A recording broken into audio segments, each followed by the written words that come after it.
On the night of January 12, 1942, while most Americans slept unaware, a lone shape glided silently toward the glow of New York City.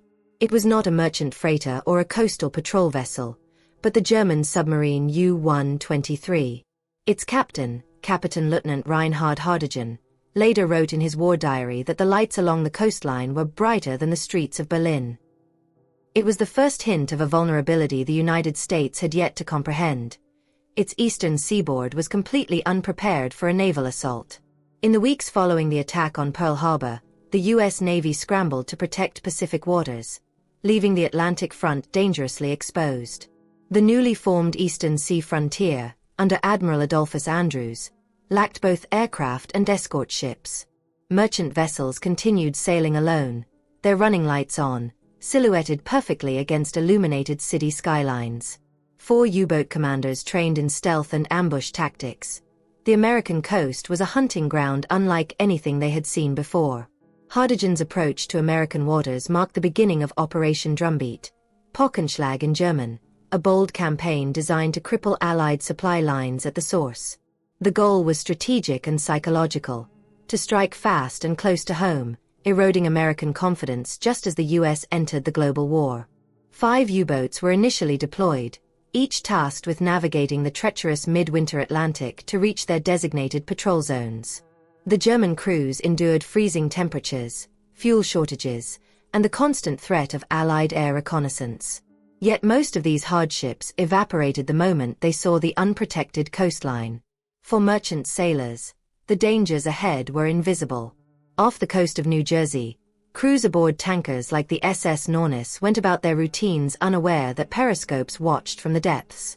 Lookouts scanned the horizon for storms or drifting hazards, not the slim shadow of a Type IXB submarine. Many mariners later admitted they didn't believe German U-boats had the range to strike so close to American cities. In truth, these submarines were equipped with extended fuel reserves and long-range torpedoes, making the U.S. coastline well within reach.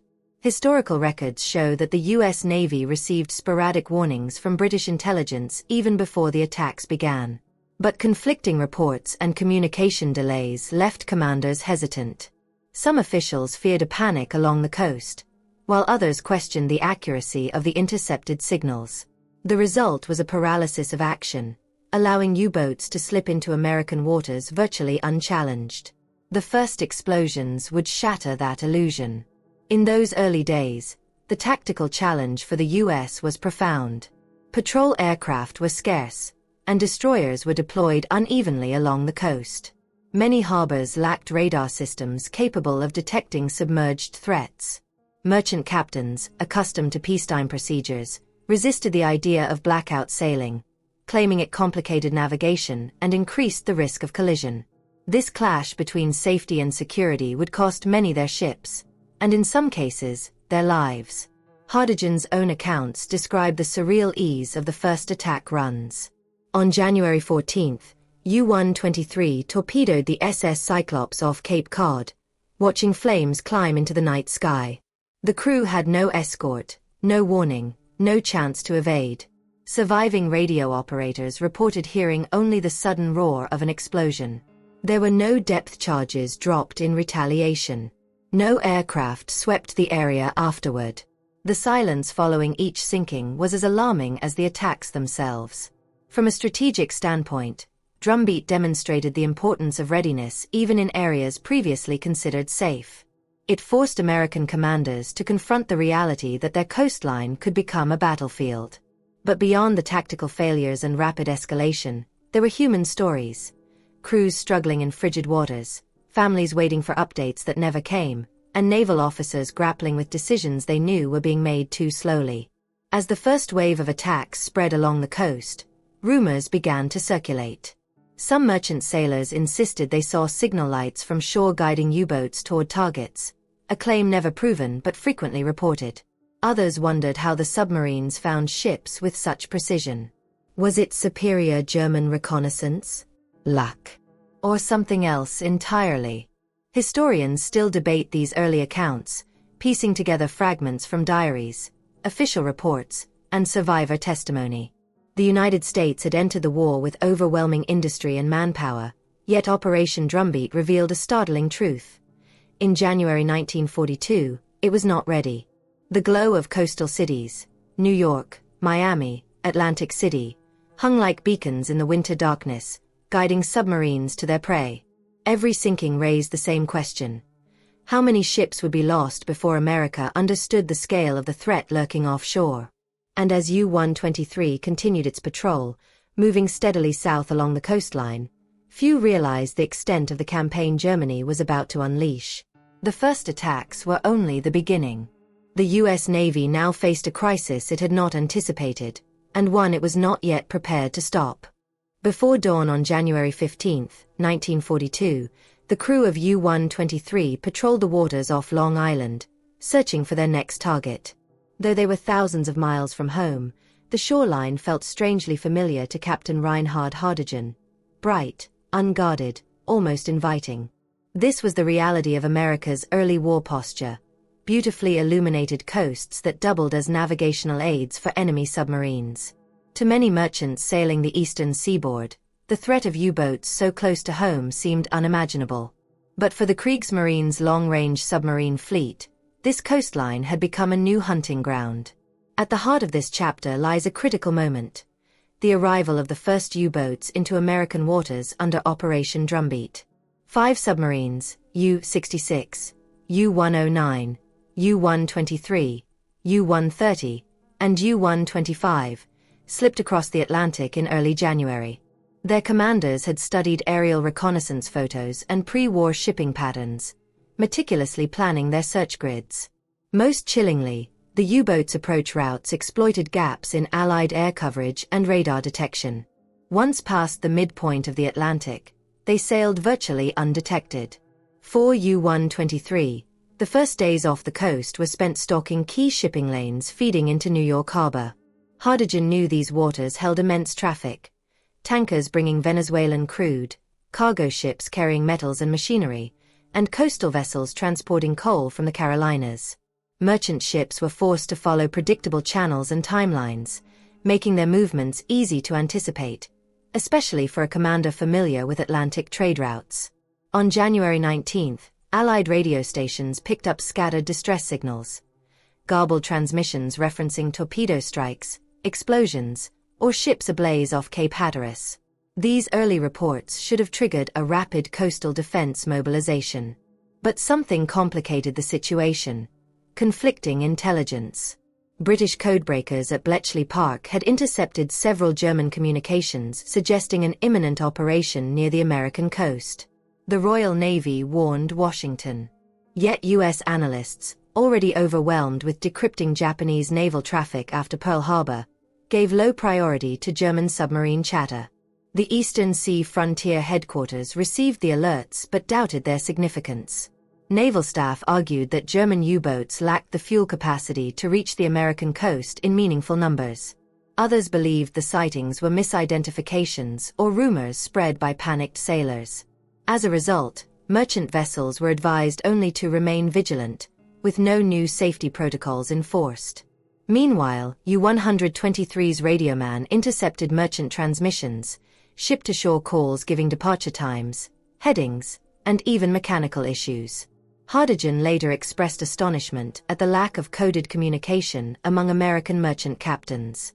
To his crew, it seemed as though the enemy was unintentionally broadcasting its movements. On January 21, the SS Coimbra, a British-flagged tanker, steamed down the coast bound for Texas. Her lookouts scanned the ocean, but visibility remained low. The ship remained brightly lit due to peacetime regulations, making her silhouette easy to spot. From periscope depth, Hardigan tracked her movements for hours.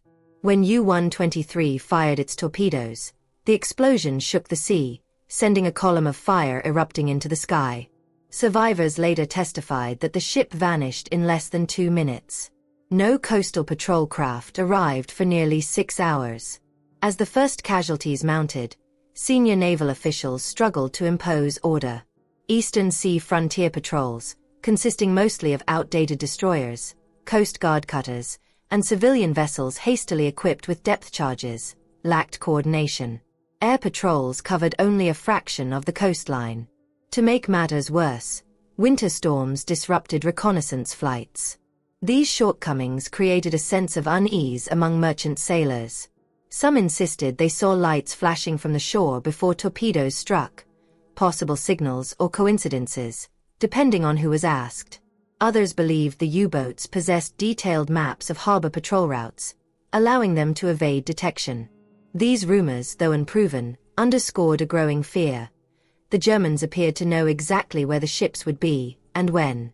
Logbooks from U-123 later revealed that Hardegen used nothing more than coastal landmarks and simple radio intercepts to locate his targets. He noted seeing the glow of New York City from more than 20 miles out. "A navigator's dream," he wrote. This single line, found in post-war archives, highlights the curious contradiction of America's early war coastal strategy. The same lights that symbolized resilience and normalcy became beacons guiding enemy submarines. By late January, the U.S. Navy began receiving frantic reports from ships that had encountered U-boats but escaped attack. Some captains described seeing periscope wakes or hearing engine noises underwater, only to find no evidence upon investigation. Others claimed a torpedo had passed within meters of their hulls.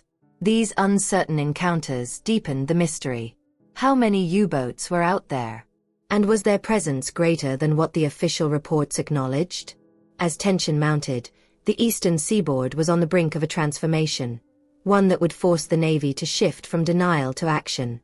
But for now, U-123 continued its southward patrol unhindered, leaving a trail of burning ships behind. The question hanging over the American command was simple, yet unsettling. If this was only the first wave of Operation Drumbeat, what would the coming months bring? Just before sunrise on February 3, 1942, the crew of the SS Alan Jackson, a 7,000-ton tanker carrying crude oil, moved through the cold waters off Cape Hatteras. The sea was calm, the sky pale and cloudless. Nothing suggested danger. But beneath the surface, hidden in the darkness, U-66 watched and waited. When the torpedoes struck, survivors later recalled hearing a sound, like the entire hull being torn apart. The attack came without warning, marking one of the deadliest days of Operation Drumbeat. And it was only the beginning of a grim pattern. The rapid escalation of German attacks in February shocked Allied intelligence. In less than 4 weeks, more than a dozen tankers were sunk along the eastern seaboard. The SS Coimbra, hit just days before, still leaked oil across the waves. British convoys approaching Halifax reported seeing smoke on the horizon, a haunting reminder that American coastal waters were now a battleground. For German commanders, these successes stemmed from precision planning. The U-boat fleet had received detailed instructions from Admiral Karl Donitz, head of the Kriegsmarine's submarine arm. His directive emphasized rapid coordinated strikes, intended to disrupt the Allies' supply chain before the U.S. Navy could mount an effective defense. Submarines like U-66 and U-109 patrolled shipping lanes in rotating intervals, timing their attacks to coincide with peak traffic hours. The predictability of merchant schedules made this tactic devastatingly effective. The human cost of these encounters was immense. Many merchant sailors had no military training, no escort protection, and little idea how to react under attack. Survivors from the Coimbra described their ship erupting in flames within seconds, a towering inferno fed by thousands of gallons of fuel oil. Lifeboats were lost before they could be deployed, forcing crewmen to leap overboard into freezing water coated in burning crude. Historical accounts reveal a striking pattern. Nearly all early victims of Drumbeat shared the same fatal vulnerabilities. Their running lights remained on.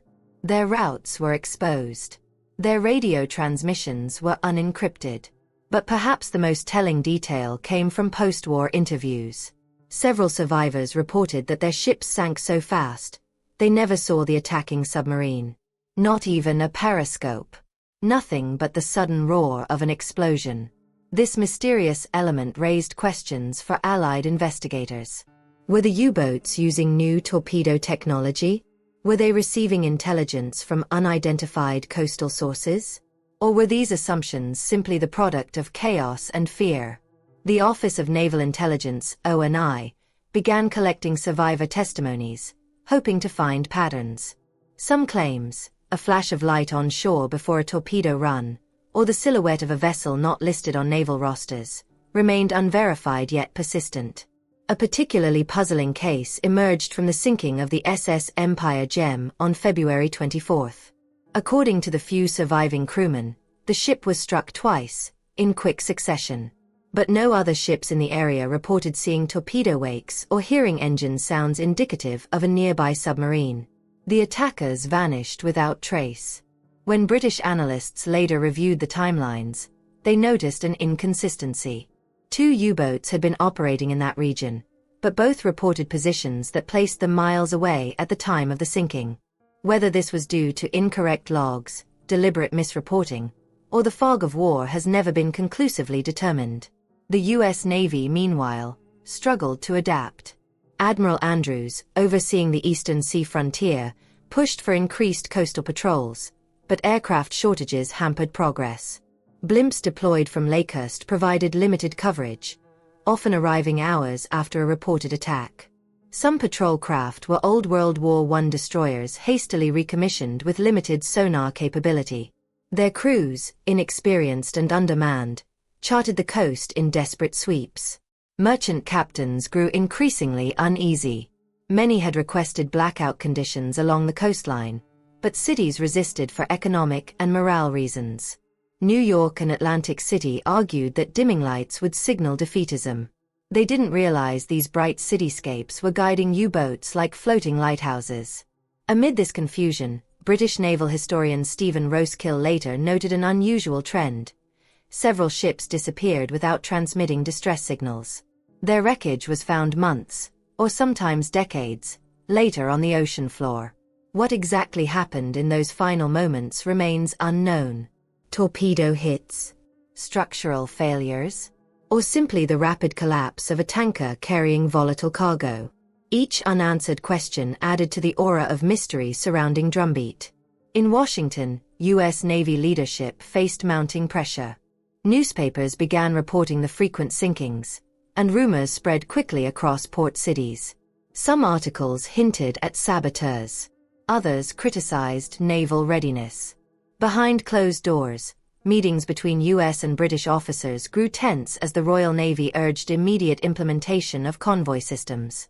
But such a change required ships the U.S. did not yet have. On the German side, U-boat commanders recorded their successes with clinical precision.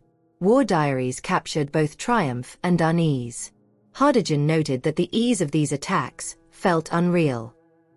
Another commander, aboard U-109, wrote that it was like hunting in a well-lit harbor. Yet not everything was clear-cut. Some log entries contradicted survivor accounts or official Allied reports, suggesting missing ships or attacks of uncertain origin.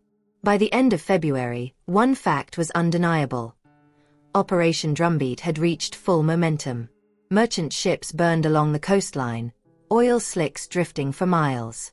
Rescue crews worked tirelessly to pull survivors from icy waters. And throughout it all, a single question lingered in naval intelligence offices from London to Washington. How many U-boats were truly operating off America's shore, and how many of their stories had yet to be uncovered? The mystery deepened as new sinkings appeared to defy established patrol patterns. And soon, Allied commanders would be forced to confront unsettling gaps in their data as they struggled to understand what was happening beneath the waves. By early March 1942, as winter storms slowly eased over the Atlantic, the full scale of Operation Drumbeat came into sharper focus. Smoke still clung to the horizon in places. Remnants of tankers and cargo ships struck in the weeks prior.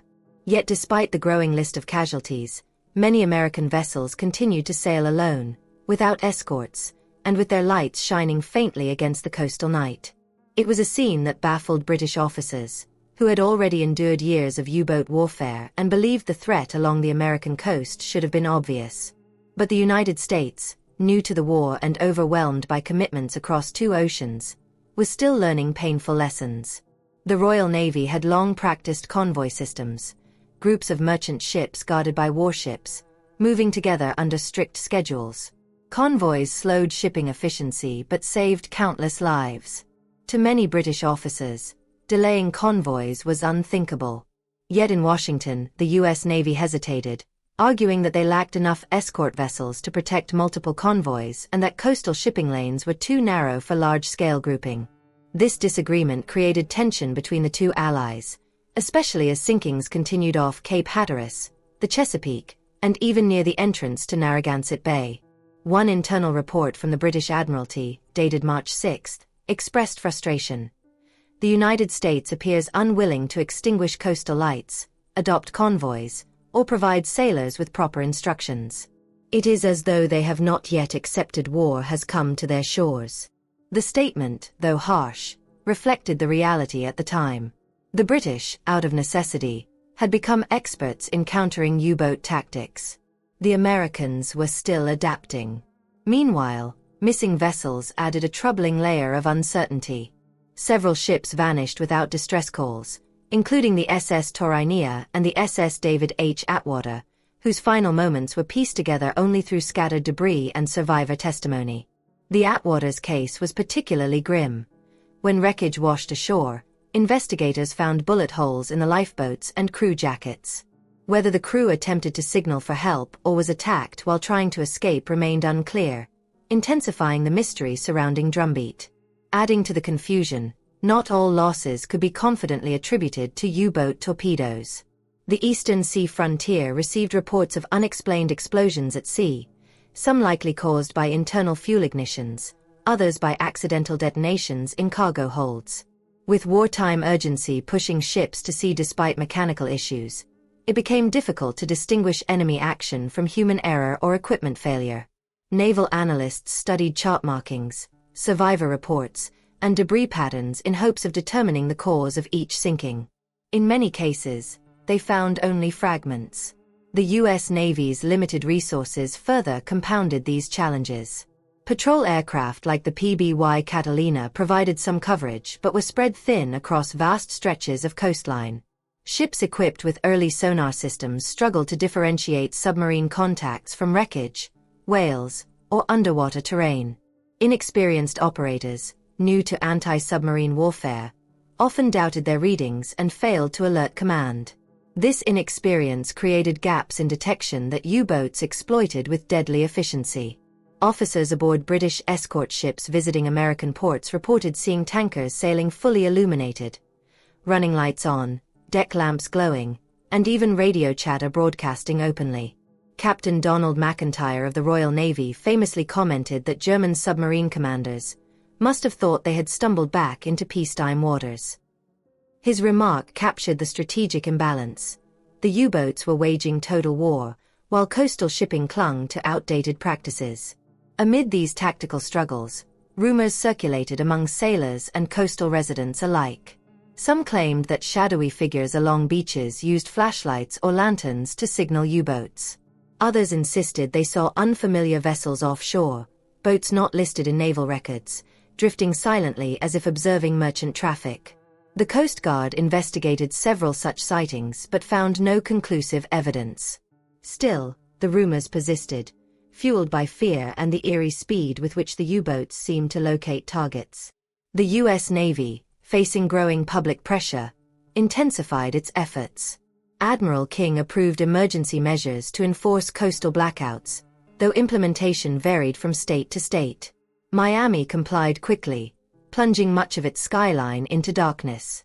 New York, however, resisted until the end of March, citing economic concerns.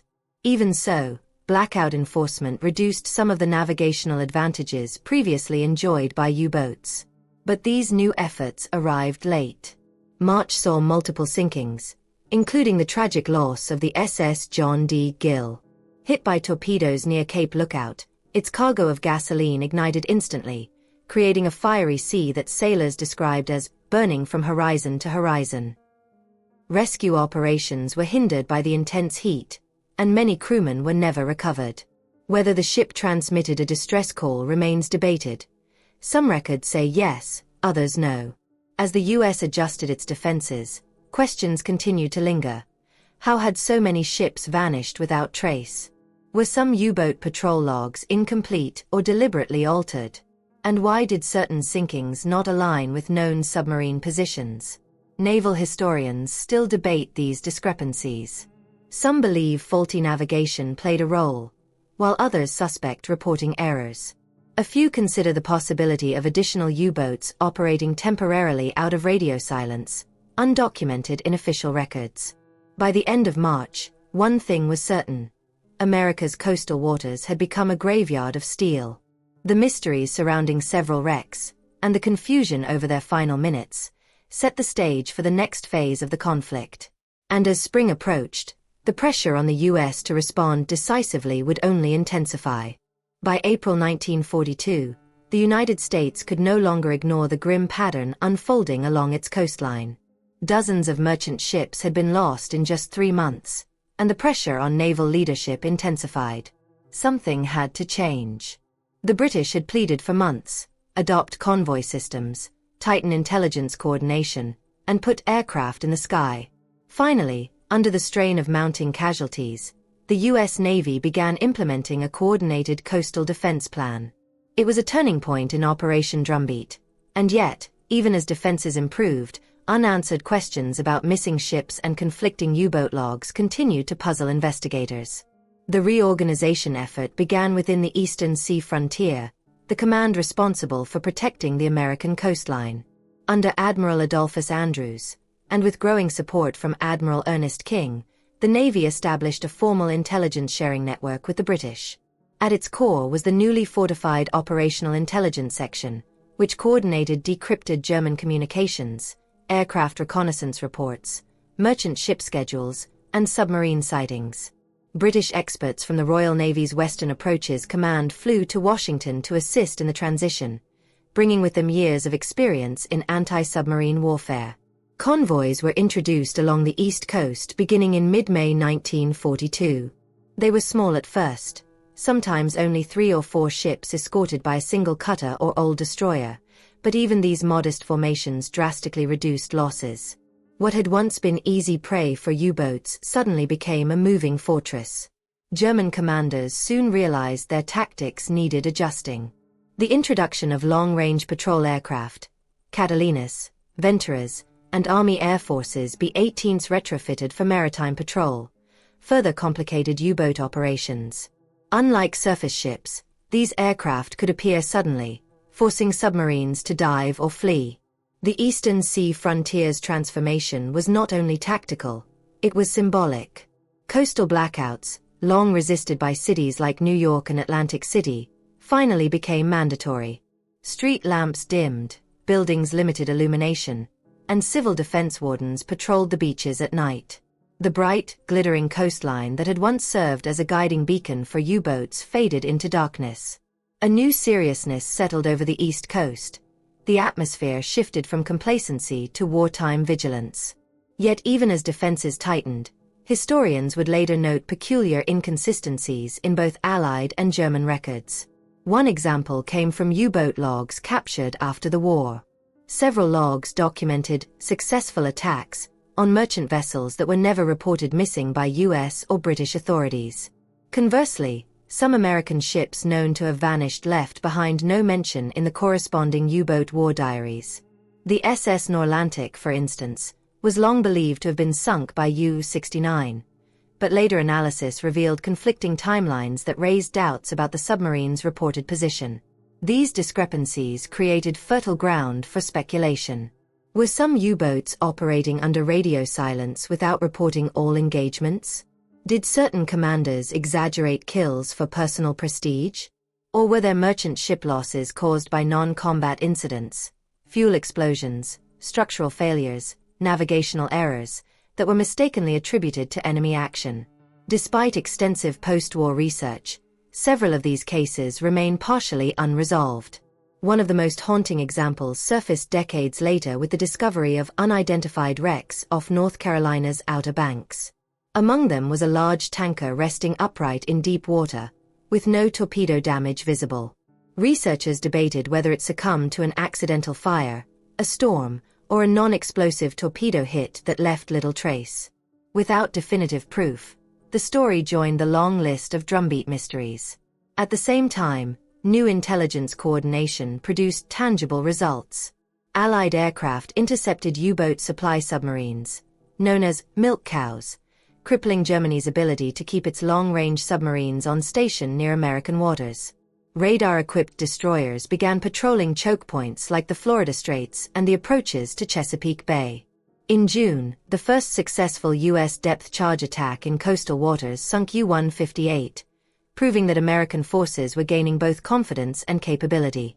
But the complexity of these developments extended beyond battlefield victories. Prisoner interrogations provided fresh insights into German operations. One captured U-boat navigator revealed that many drumbeat patrols relied heavily on visual cues from the coast. "We needed no help from anyone on land," he said. "The lights were enough." His testimony cast doubt on theories that German agents were signaling from American beaches, rumors that had circulated widely but lacked hard evidence. Still, other aspects of the campaign remained enigmatic. British analysts reviewing captured U-boat logs noticed several entries marked Sondermeldung, special report, but containing only vague descriptions of unusual surface contacts or unidentified vessels. Were these Allied patrols, neutral ships, or simply misreadings in rough seas? The ambiguity left many questions unanswered, particularly when cross-referenced with missing American ships not accounted for in known attacks. As spring turned to summer, the tide of Operation Drumbeat began to shift. No longer could German U-boats roam freely off the American coast. Air patrols became routine, convoys grew in size, and coordination between the U.S. and British navies finally reached effective levels. Losses continued, but no longer at the staggering pace of the early months. Still, the scar of those early losses lingered. Sunken ships formed a silent underwater graveyard, stretching from New England to Florida. And with each new wreck discovered in later decades, historians would revisit the questions. What truly happened in those chaotic first months of 1942? Which sinkings were documented, and which slipped through the cracks? And how many mysteries of Operation Drumbeat remain hidden beneath the waves today? These unresolved threads set the stage for the final chapter of America's confrontation with the U-boat threat, and the eventual turning of the tide. By late summer 1942, the waters off the American coastline had changed dramatically. The same seas that just months before had burned with the wreckage of tankers and freighters were now guarded by coordinated convoys, long-range aircraft, and hunter-killer groups trained in anti-submarine warfare. Operation Drumbeat, the lightning-fast U-boat campaign that devastated U.S. shipping in early 1942, had begun to falter. But even as the Atlantic slowly shifted in the Allies' favor, the legacy of those first turbulent months refused to fade. Beneath the surface lay dozens of wrecks, many still unidentified, holding unanswered questions about the scope, scale, and secrets of Germany's offshore offensive. The turning point came gradually rather than all at once. When the newly formed convoy system fully took effect in July, U-boats found fewer isolated targets. Aircraft such as the Lockheed Ventura and B-24 Liberator patrolled vast stretches of ocean with radar capable of detecting surfacing submarines at night, formerly the U-boat's moment of greatest advantage. The once invulnerable German vessels were suddenly forced to stay submerged for long periods, limiting mobility and attack opportunities. One of the first signs that the tide had turned came with the sinking of U-701 near Cape Hatteras. After a string of successful attacks, the submarine was caught on the surface by a U.S. Army Air Force's A-29 Hudson bomber. Depth charges sent the U-boat to the bottom within minutes. Aviation logs from the encounter describe a precise and decisive strike, a stark contrast to the early months when U.S. aircraft either arrived too late or lacked the training to attack effectively. U-701's destruction signaled that American forces were now growing capable, coordinated, and confident. Still, for all the tactical progress, commanders remained troubled by the incomplete picture of Drumbeat's true impact. Throughout the summer, divers and salvage crews discovered wrecks that didn't match known U-boat logs. Some ships sank without ever appearing in Kriegsmarine records. Others listed in German claims had no corresponding Allied loss. Naval intelligence analysts puzzled over these discrepancies, comparing survivor reports, convoy logs, and U-boat diaries. The gaps in the historical record whispered of a chaotic, confusing battlefield where not every story was cleanly documented. One notable example was the discovery of a wreck lying southeast of Cape Fear. Sonar imaging revealed its hull largely intact, with no clear torpedo damage. It had never been officially listed as sunk during the war. Some historians speculated it was a tanker that drifted off course during a storm and suffered a catastrophic mechanical failure. Others believed it might have been struck by a dud torpedo, one that punched through without detonating, a known but rare occurrence. Without clear evidence, the ship's identity and final moments remain unresolved, a silent monument to the fog of coastal warfare. Meanwhile, captured U-boat crews offered a mixture of clarity and contradiction. Some described the American coastline as easy hunting, confirming the benefit of earlier lax defenses. But others hinted at operational complications they rarely documented. Misfires, missed attacks, and instances when they were forced to dive suddenly due to unidentified surface vessels. A few logs contained ambiguous entries, notations of shadowed ships or unusual vessel formations that did not align with Allied convoy schedules. Analysts debated whether these sightings were errors, neutral ships, or undisclosed military patrols operating in secrecy during the war's darkest hours. On shore, public sentiment shifted. Newspapers that once reported ship losses with alarm began carrying stories of successful counterattacks.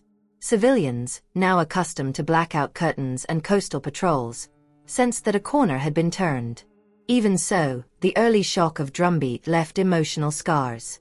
Families of sailors lost at sea continued to seek answers. Some never learned the full story of a loved one's final voyage. Others discovered only years later, through archival releases or newly discovered wrecks, how close to home the war had truly come.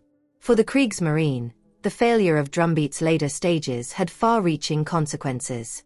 Admiral Donitz, once convinced that American waters represented an untapped opportunity, now faced mounting losses. The U-boats that survived the spring withdrew eastward, reassigned to the mid-Atlantic or North African supply routes. The Happy Time off the American coast, so named by German crews for its early success, had ended. Never again would U-boats operate with such freedom within sight of U.S. shores. Yet the final chapter of Drumbeat was not one of triumph alone. It was one of reflection, an acknowledgement of how unprepared the U.S. had been in those early months, and how quickly it was forced to adapt. Historians still debate unresolved questions. How many ships were lost to U-boats versus accidental causes? Why do some German logs not align with Allied records? And what explains the handful of wrecks discovered decades later in locations where no battles were recorded?